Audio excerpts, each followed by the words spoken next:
Anas mengatakan radhiyallahu anhu, aku mendengar Rasulullah SAW bersabda, aku adalah manusia pertama yang dibangkitkan dari bumi pada hari kiamat. Kata Nabi SAW, dan ini bukan untuk membangga-banggakan, tidak ada kesombongan di situ. Aku diberi puji-pujian oleh Allah Subhanahu Wa Taala, dan ini juga bukan untuk berbangga-bangga.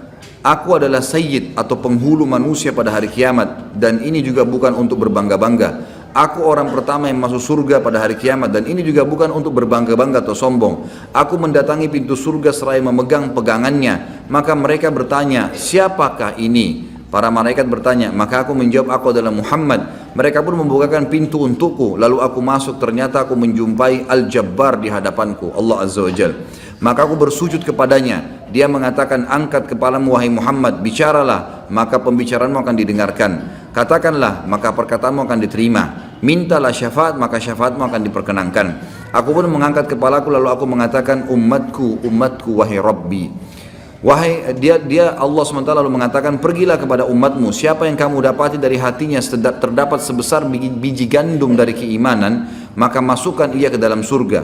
Maka aku pun pergi, kata Nabi SAW, siapa yang aku dapati dalam hatinya terdapat seberat itu, maka aku masukkan mereka ke dalam surga. Aku menjumpai Al-Jabbar di hadapanku, Allah Azza wa Jal.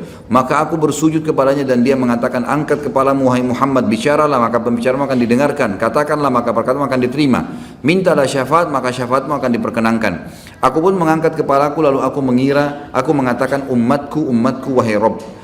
Allah Subhanahu Wa Taala mengatakan, pergilah kepada umatmu, siapa yang kau dapati dalam hatinya terdapat seberat biji sawi keimanan, maka masukkan ke dalam surga. Aku pun pergi ke neraka, lalu siapa saja yang aku dapati dalam hatinya terdapat seberat itu, maka aku memasukkan mereka ke dalam surga. Setelah Allah Subhanahu Wa Taala selesai mengadili umat manusia dan memasukkan siapa yang masih tersisa dari umatku dalam neraka bersama penduduk neraka, maka penduduk neraka mengatakan, tidak bermanfaat bagi kalian bahwa kalian menyembah Allah dan tidak menyekutukannya dengan sesuatu pun.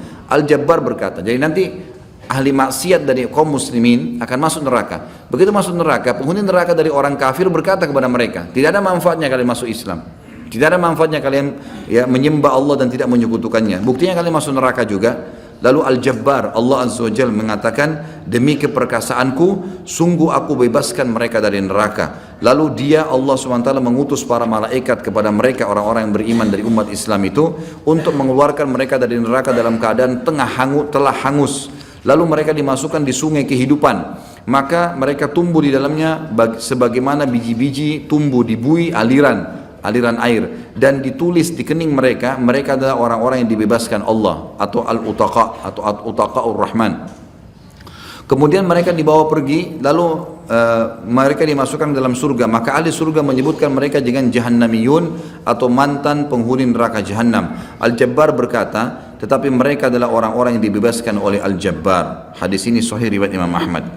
Kemudian hadis yang lain juga disebutkan. Jadi hadis ini sangat panjang lebar melengkapkan bahasan kita yang sebelumnya. Hadis selanjutnya adalah hadis riwayat Muslim, Zaid al-Faqir mengatakan, kami berlalu di Madinah, ternyata Jabir bin Abdullah radhiyallahu anhum ajma'in menuturkan hadis dari Rasulullah sallallahu alaihi wasallam, pada suatu kaum dengan duduk bersandar pada tiang, ternyata ia menyebutkan tentang jahannamiyun, atau orang-orang yang masuk neraka, masuk surga setelah masuk neraka dulu. Maka aku mengatakan kepadanya, wahai sahabat Rasulullah sallallahu alaihi wasallam, apakah yang Anda ceritakan ini? Sedangkan Allah berfirman dalam surah Al-Imran ayat 192, a'udzubillahi minasyaitonir rajim, rabbana innaka man tudkhilin nar faqad akhzaita wa ma lidh-dhalimin min ansar. Wahai Rabb kami, sesungguhnya barang siapa yang engkau masukkan ke dalam neraka, maka sungguh telah engkau hinakan ia. Juga dalam firman-Nya surah As-Sajdah ayat 20, kullama aradu an yakhruju minha u'idu fiha. Setiap kali mereka hendak keluar dari neraka, maka mereka dikembalikan lagi ke dalamnya. Lalu apa yang Anda katakan? Ia balik bertanya, apakah kamu membaca Al-Quran? Aku menjawab. Jadi ini perbicaraan antara Zaid al-Faqir, seorang tabi'in, dengan Jabir bin Abdullah. Jabir bin Abdullah sedang menjelaskan masalah Jahannamiyin tadi, orang yang masuk neraka dulu baru masuk surga. Lalu orang ini bertanya tentang dua firman Allah tadi. Maka kata orang ini seakan-akan memungkiri, mengatakan, wahai Jabir bin Abdullah, Anda sahabat Nabi, masa Anda mengatakan seperti itu padahal Allah berfirman begini? Maka Jabir berkata, apakah kamu membaca Al-Quran? Aku menjawab iya. Lalu Jabir bertanya, apakah kamu mendengarkan tentang maqam, kedudukan Muhammad SAW yang untuknya Allah mengutusnya? Aku menjawab, iya. Lalu Jabir berkata, itulah maqam Muhammad yang terpuji, yang dengannya Allah mengeluarkan siapa yang bakal dikeluarkan dari api neraka, sementara mereka adalah orang-orang yang beriman.